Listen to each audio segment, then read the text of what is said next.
사무엘상 20장.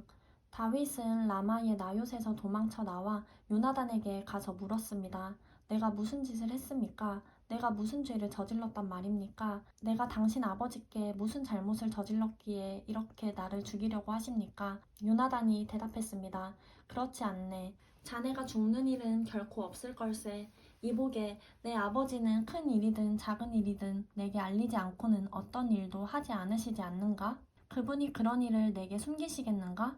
절대 그러실 리 없네.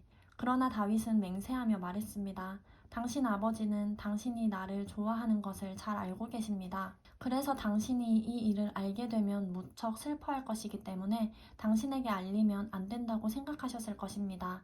여호와께서 살아계시는 것과 당신의 생명을 놓고 맹세하는데 나와 죽음 사이는 한 걸음밖에 떨어져 있지 않습니다. 요나단이 다윗에게 말했습니다. 자네가 원하는 것을 말해보게. 내가 무엇이든 다 들어주겠네. 그러자 다윗이 말했습니다. 내일은 초하루입니다.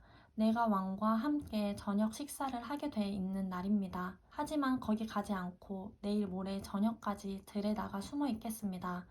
만약 당신 아버지가 나를 찾거든 다윗이 집안에 매년제가 있어 급히 자기 고향 베들레헴에 가야겠다고 부탁해. 제가 허락했습니다. 라고 말해 보십시오. 만약 잘했다고 하시면 내게 아무 일도 없을 것입니다.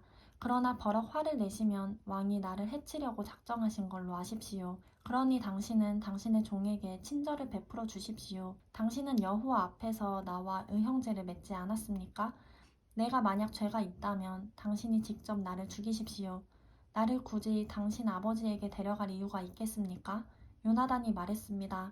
절대 그렇지 않을 걸세. 내 아버지께서 자네를 해칠 생각을 조금이라도 비치신다면 왜 내가 자네에게 말해주지 않겠는가? 다윗이 물었습니다. 당신 아버지가 당신에게 화를 내신다면 누가 그것을 내게 말해주겠습니까? 요나단이 말했습니다. 이리 와서 들판으로 나가보세. 그들은 함께 들로 갔습니다. 그러자 요나단이 다윗에게 말했습니다. 이스라엘의 하나님 여호와께 맹세하고 말하겠네. 내가 모레 이맘때쯤 내 아버지 마음을 떠보겠네. 아버지가 자네를 좋게 생각하시면 사람을 보내 알려주겠네. 하지만 아버지가 자네를 해치려고 하신다는 것을 알게 되면 자네에게 알려 자네를 무사히 갈 수 있도록 하겠네.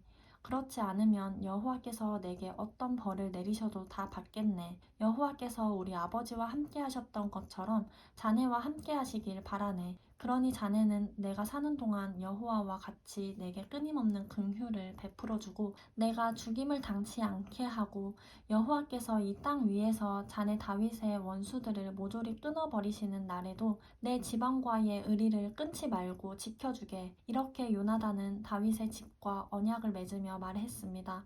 여호와께서 다윗의 원수들을 벌하시길 바라네. 요나단이 다윗을 사랑했기에 다윗으로 하여금 다시 맹세하게 했습니다. 이는 요나단이 다윗을 자기 몸처럼 사랑했기 때문이었습니다. 그러고 나서 요나단은 다윗에게 말했습니다. 내일은 초하루이니 자네 자리가 비어 있으면 왕께서 분명 찾으실 걸세.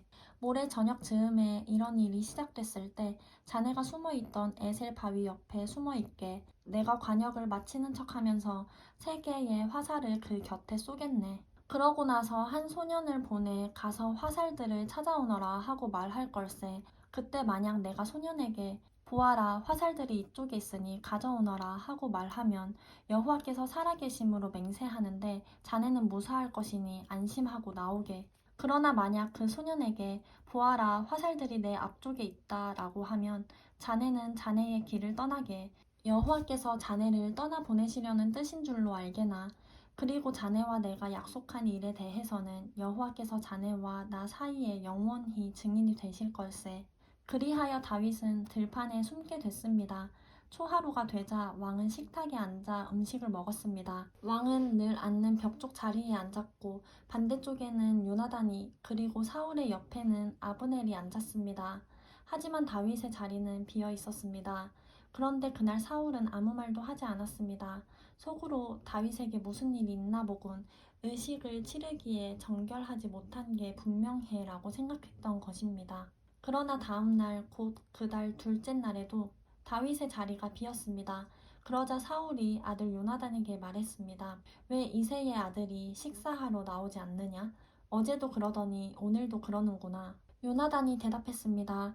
다윗이 베들레헴에 가게 해달라고 제게 간절히 부탁했습니다. 자기 가족이 베들레헴 성에서 제사를 드려야 하는데 자기 형이 그곳으로 오라고 했다면서 자기를 좋게 생각한다면 형제들을 볼 수 있도록 보내달라고 간청하기에 보내주었습니다. 그래서 그가 왕의 식탁에 나오지 못한 것입니다. 사울은 요나단에게 불같이 화를 내며 말했습니다. 너 반역자이며 사악한 여자의 자식아, 내가 그 이새의 아들 쪽을 택한 걸 내가 모를 줄 아느냐? 내게도 망신이지만 널 낳아준 어미에게도 망신이다. 이새의 아들이 이 땅에 살아있는 한 너와 내 나라는 세워지지 않을 것이다. 사람을 보내 다윗을 끌어오너라. 그놈은 죽어야만 한다. 요나단이 아버지에게 물었습니다. 왜 다윗이 죽어야 합니까? 그가 무슨 짓을 했다고 그러십니까? 그러자 사울은 창을 던져 요나단을 죽이려 했습니다. 이제 요나단은 자기 아버지가 다윗을 죽이려고 작정했다는 것을 알게 됐습니다. 요나단은 분노로 부르르 떨며 식탁에서 일어났습니다. 그날 곧 그달의 둘째 날에 요나단은 아무것도 먹지 않았습니다. 아버지가 다윗을 모욕함으로 다윗을 위해 슬퍼했기 때문입니다. 아침이 되자 요나단은 한 소년을 데리고 다윗을 만나기 위해 들판으로 나갔습니다. 요나단이 그 소년에게 말했습니다. 달려가 내가 쏘는 화살들을 찾아오너라. 소년이 달려가자 요나단은 소년의 머리 위로 화살을 쏘았습니다. 소년이 화살이 떨어진 곳에 다다를 즈음 요나단이 소년의 뒤에서 소리 질렀습니다. 화살이 내 앞에 있지 않느냐? 요나단은 소년의 뒤에서 계속 소리 질렀습니다. 서성대지 말고 빨리 달려가거라. 소년은 화살을 주워 요나단에게로 돌아왔습니다. 소년은 이 모든 것을 전혀 알지 못했습니다. 요나단과 다윗만 알 뿐이었습니다. 그러고 나서 요나단은 소년에게 자기 무기들을 주며 말했습니다. 가거라, 이것을 성에 다시 갖다 놓아라. 소년이 가고 난 뒤 다윗은 바위의 남쪽에서 일어나 땅에 엎드려 3번 절했습니다. 그리고 그들은 서로 입을 맞추고 함께 울었습니다. 다윗이 더 많이 울었습니다. 요나단이 다윗에게 말했습니다. 평안히 가게. 우리가 여호와의 이름으로 서로 의형제를 맺지 않았는가? 여호와께서 자네와 나 사이에 또 자네 자손들과 내 자손들 사이에 영원히 증인이시네. 그러고 나서 다윗은 길을 떠났고 요나단은 성으로 돌아갔습니다.